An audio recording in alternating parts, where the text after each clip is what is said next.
Meu nome é Sabrina e sou eu que vou acompanhá-los ao longo desse curso de Introdução à Terapia Cognitivo-Comportamental. O objetivo desse encontro é apresentar os princípios básicos que norteiam a atuação em abordagem cognitivo-comportamental. Quais foram as influências do Beck na criação dessa nova teoria? A primeira grande influência dele é o pragmatismo empírico. Isso vem lá da medicina. Isso baseia toda a formação em neurologia que ele tem, não pode ser esquecido em momento nenhum. Ele vem do método tradicional de pensamento e dentro do pragmatismo empírico é pregado o tempo inteiro que o rigor metodológico, a necessidade de descrever operacionalmente tudo que você está chamando, quais são os métodos que você está empregando, para se uma segunda pessoa quiser usar o mesmo método, ela conseguir fazer esse uso do mesmo método independente das suas características individuais e demonstrar empiricamente que o que você diz que funciona, faz parte do pragmatismo empírico, faz parte da formação dele de neurologista que seguiu com toda a terapia cognitivo-comportamental e quem vier para essa linha de pensamento assume esse pressuposto na hora de trabalhar. A fenomenologia e o humanismo.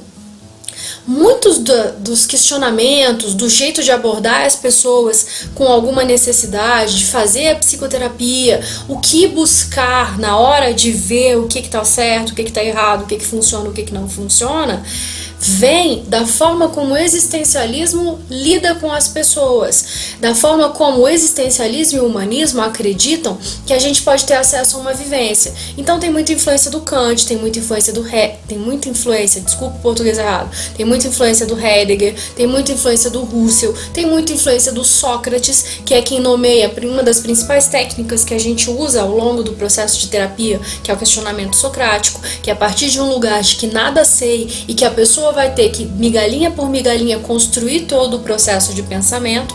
Isso já estava lá desde o começo.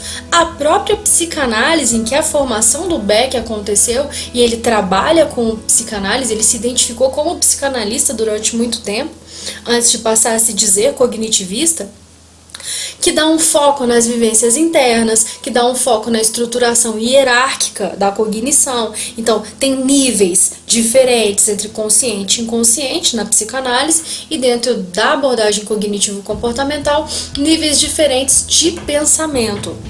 Muitas das influências vindas da psicanálise não vem diretamente do Freud ou do Jung, vem dos neo-freudianos, tipo Karen Horney, tipo Melanie Klein, que tem uma postura de uma conversa um pouco mais aberta com as pessoas com quem você está atuando, não precisa de tanto silêncio, a associação livre continua sendo usada, mas existem técnicas complementares e é nesse ponto que a teoria cognitivo-comportamental bebe muito da psicanálise.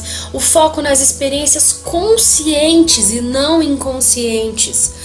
Quando vocês forem estudar a terapia do esquema, que é uma das terapias que fazem parte da abordagem cognitivo-comportamental, vocês vão ver muitas similaridades com a psicanálise, porque bebeu muito dessa fonte na hora da sua construção. Mas não bebeu só dessa fonte. O cognitivismo, que é uma forma de entendimento de como é que o cérebro funciona, o que é a emoção, como é que ela reage, tanto quimicamente quanto como um processo no ser humano. E aí a teoria das emoções do Lazarus tem um peso muito forte na construção da abordagem cognitiva. A teoria da autorregulação do Bandura, que vem falar da modulação que a gente dá para os nossos afetos e como é que a gente aprende a modular esses afetos. Que, por exemplo, eu posso ficar muito feliz se eu ganhar um chocolate, mas eu vou ficar muito mais feliz se eu ganhar na Mega Sena acumulada. Isso, como é que acontece essa regulação, tem um impacto na teoria que o Beck está construindo e a teoria da solução dos problemas do Gottfried e do Dzirula. Porque eles vão falar da forma como a gente se organiza para tentar resolver alguma coisa que não está funcionando muito bem. Isso desemboca lá na frente na teoria do coping. Mas nesse momento, esses esquemas que a gente constrói, as tentativas que a gente faz de interpretar situações para resolver, tiveram um peso muito grande na abordagem cognitiva que estava nascendo ali na década de 1960. E a análise do comportamento também. Tanto que essa teoria se chama hoje cognitivo-comportamental. A ideia de como é que o ser humano se monta é diferente na análise do comportamento na teoria cognitivo-comportamental. Na verdade, bastante diferente. O Skinner morreu em cima de uma máquina de escrever, escrevendo um texto acabando com a teoria cognitiva, falando que ela era um embuste, um monte de outras coisas. Ele teve uma parada cardíaca e faleceu nesse momento. Mas são abordagens que muita gente acha que está falando da mesma coisa, mas tem pressupostos teóricos completamente diferentes, mas comungam de técnicas em comum. Então, na análise do comportamento foram desenvolvidas muitas técnicas de desensibilização, de aproximação sucessiva, de várias coisas que quem trabalha com cognitivo comportamental usa. Usa também a ideia de tarefa de casa, que é a ideia de maximizar o tempo de terapia, dando para a pessoa algumas coisas para ela fazer na casa dela, que vão ter a ver com o caso que está sendo conduzido. Na nova teoria cognitivo-comportamental desenvolvida pelo Beck, que começa como uma forma de trabalhar com pessoas que têm depressão, a ideia é que não importa o ambiente exatamente, mas importa a interpretação que a pessoa dá ao tipo de ambiente que ela tem. O caminho mais ou menos esperado para o desenvolvimento de uma pessoa, ele está traçado. Para o desenvolvimento da depressão também. Se você só tem uma interpretação negativa da vida, se tudo que acontece na sua vida você lê com óculos de que aquilo foi feito contra você, de que é negativo, de que vai te prejudicar, de que não vai dar certo, no final das contas você vai desenvolver uma depressão. Mas não importa se aconteceram coisas pequenas, tipo você ia sair, furou o pneu do carro, isso acontece numa sequência, ou se de fato a vida pesa a mão com você, você tem um sequestro, você perde alguém querido.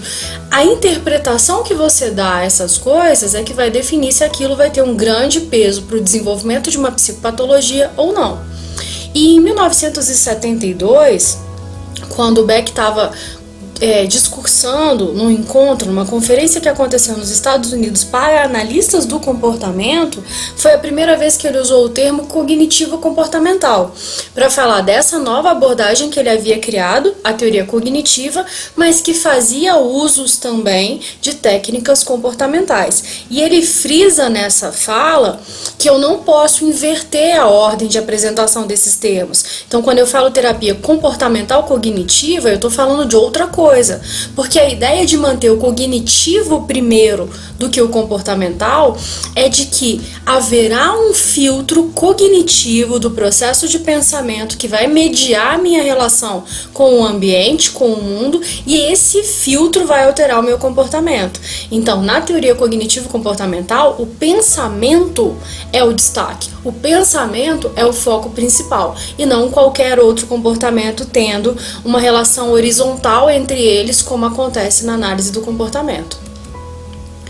Os pressupostos da TCC incluem que a atividade cognitiva é o grande foco principal, é ela que interfere no comportamento, embora o comportamento mude a forma como eu penso algumas coisas, o pensamento tem um lugar de destaque.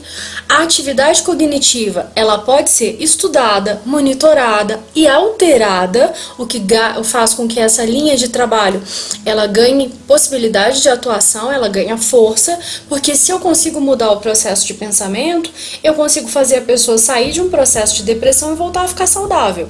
E o comportamento, ele pode ser alterado, tanto com alterações vindas de modificações comportamentais de ambiente, mas também como modificações cognitivas. Se eu te fizer ver o mundo de uma forma diferente, você passa a agir nele de uma forma diferente, mesmo que a sua realidade objetiva não tenha mudado. E esses pressupostos são muito importantes dentro da TCC. Em 1977, o Beck fez um estudo para demonstrar se essa forma de tratamento funcionava, se ela tinha uma efetividade bacana. Então, o que ele fez? Ele pegou pacientes que eram deprimidos e ele fez uma comparação. Dividiu esses pacientes em dois grupos e fez uma comparação. Um grupo que ele recebeu essa nova forma de trabalho, então, uma psicoterapia de abordagem cognitivo-comportamental dentro dos moldes que ele estava construindo, e no outro grupo ele aplicou imipramina, que é um antidepressivo que tem eficácia comprovada já há bastante tempo. O que ele viu nesses casos? Isso aconteceu ao longo de 12 semanas, que nos dois casos houve melhoras significativas no quadro de depressão. Mesmo os pacientes que não receberam imipramina, mas foram submetidos a uma intervenção programada por ele, com 12 sessões, uma a cada semana, dentro dessa forma de pensar da abordagem cognitivo-comportamental, eles melhoraram? Ele define que deveria ter sido um pouquinho maior o tempo de exposição a TCC, tanto que o protocolo padrão que o Beck desenvolveu para atendimento de depressão é um protocolo de 20 semanas. Depois ele já foi alterado, a gente tem hoje inclusive protocolos de 12 semanas, mas o original do Beck era de 20 semanas. E ele fez vários estudos posteriores demonstrando a eficácia dessa nova forma de trabalhar, da abordagem cognitivo-comportamental. Esses estudos mostraram uma efetividade tão grande e são estudos que você sabe o que está acontecendo, você entende qual foi a variável que foi alterada para gerar algum tipo de bom resultado ou bom retorno, que essa é hoje uma das teorias mais amplamente aceitas mundialmente. Se vocês pegarem os grandes manuais de psiquiatria, como o DSM-5 ou a CID-10, vocês vão encontrar a indicação da teoria cognitivo-comportamental como forma de tratamento para diversas patologias. Não é na intenção de dizer que ela é melhor do que outras linhas de trabalho, eu de fato não acredito nisso, mas ela é uma linha de trabalho que consegue demonstrar que funciona. Isso faz com que ela ganhe credibilidade quando a gente vai falar com outras profissões, entre eles a medicina. Eu já pontuei aqui, mas vou deixar claro mais uma vez, dentro do modelo cognitivo proposto pelo Beck, pensamento, sentimento e comportamento são interligados, mas eles são interligados de uma forma que o pensamento é o grande filtro. É ele e a forma como eu lido com o meu pensamento que vai levar a que eu me comporte de uma determinada maneira e me sinta de uma determinada maneira. Então, por exemplo, eu tenho pensamentos de que a minha vida é sempre difícil, que as coisas são sempre complicadas. Isso vai fazer com que eu me sinta cada vez mais triste, mais desesperançoso. E aí o que faz uma pessoa que está sem esperança? Ela para de conversar com outras pessoas, ela não sai de casa, ela não se arruma, ela não tenta coisas novas. Isso faz com que ela continue pensando que a vida dela é difícil, que nada de bom acontece e se sinta cada vez pior. Dentro desse modelo, se eu quebrar essa ligação entre o sentimento, o pensamento e o comportamento em qualquer um dos níveis, se eu alterar a forma como uma pessoa pensa, se eu alterar a forma como ela se sente, ou se eu alterar o comportamento dela, eu vou ter um impacto legal da minha intervenção. Mas o foco para o cognitivista é o pensamento e as estruturas de pensamento,